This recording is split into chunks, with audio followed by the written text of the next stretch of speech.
Assalamualaikum warahmatullahi wabarakatuh. Halo, selamat siang Bapak Ibu warga belajar yang ada di rumah. Saya harap Bapak Ibu warga belajar yang ada di rumah dalam keadaan sehat walafiat.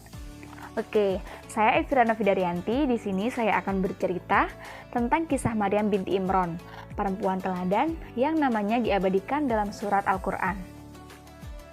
Kisah Maryam binti Imron, perempuan teladan yang namanya diabadikan dalam surat Al-Quran.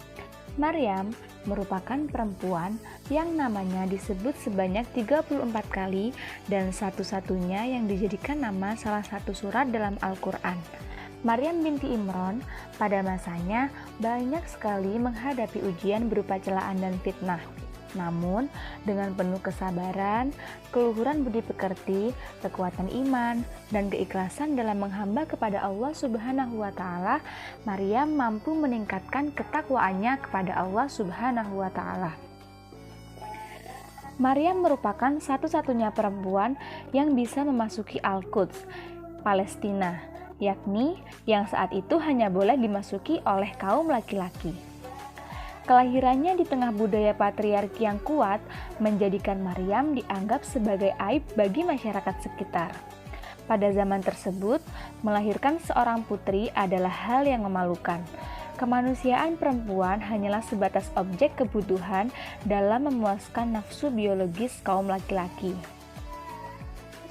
Ibunda Maryam, yakni Hannah binti Fahud, adalah sosok perempuan dengan kesabaran yang sangat luar biasa. Manakala Allah menjadikan dia sebagai perempuan yang tak kunjung memiliki keturunan.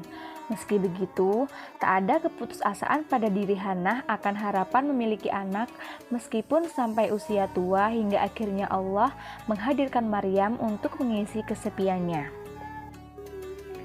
Sesuai nazar sang ibunda, Maryam tumbuh sebagai pelayan Tuhan di dalam Baitul Quds, yang mana Baitul Quds merupakan suatu area yang sangat suci bagi masyarakat sekitar dan hanya boleh dimasuki oleh kaum laki-laki. Sosok Maryam yang kuat tercermin pada kemampuannya bertahan hidup di dalam Baitul Quds dengan pekerjaan yang kasar seperti mengangkat kendi, mengisi air, membersihkan Baitul Quds, menyiapkan makan dan kebutuhan para agamawan.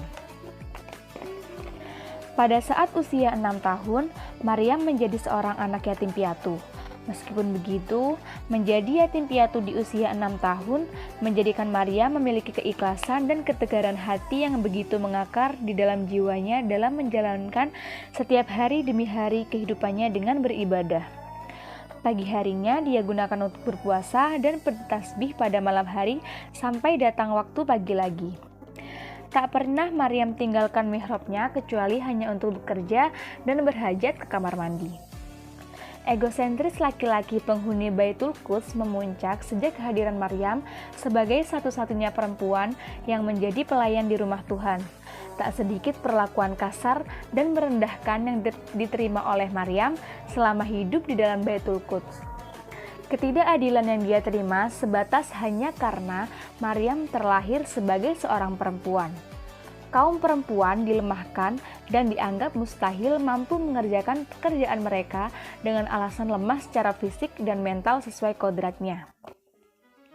Di tengah budaya jahiliyah yang identik dengan sistem patriarki yang mengikat dalam setiap tatanan sosial masyarakat Timur Tengah, Maryam membuktikan bahwa dirinya mampu menuntaskan pekerjaan yang dianggap hanya bisa dikerjakan oleh kaum laki-laki. Sebagaimana tersebut dalam sejarah bahwa pada zaman pra-Islam, orang Arab merasa malu jika istrinya melahirkan seorang anak perempuan. Hal ini dianggap sebagai aib terbesar bagi keluarga. Oleh karena itu, bayi perempuan yang baru lahir langsung dikubur hidup-hidup. Hal tersebut digambarkan dalam Quran Surat At-Takwir ayat 8-9. Teramat haru kisahnya dalam berjuang, membuktikan bahwa perempuan berhak akan kesetaraan dalam hal beribadah. Perempuan pertama yang mampu menduduki dan hidup dalam Al-Aqsa sebagai pelayan Tuhan. Dari kisah ini, kita menyadari sungguh bahwa Allah Subhanahu wa Ta'ala tidak sekalipun meninggalkan hambanya. Allah Subhanahu wa Ta'ala Maha mengetahui setiap doa hambanya, baik yang terucap maupun yang tidak terucap. Setelah mendengarkan kisah Maryam binti Imron tadi, Yuk, kita kerjakan soal di bawah ini. Tulis jawaban pada kolom komentar dengan format nama, pokjar, dan jawaban. Terima kasih. Wassalamualaikum warahmatullahi wabarakatuh.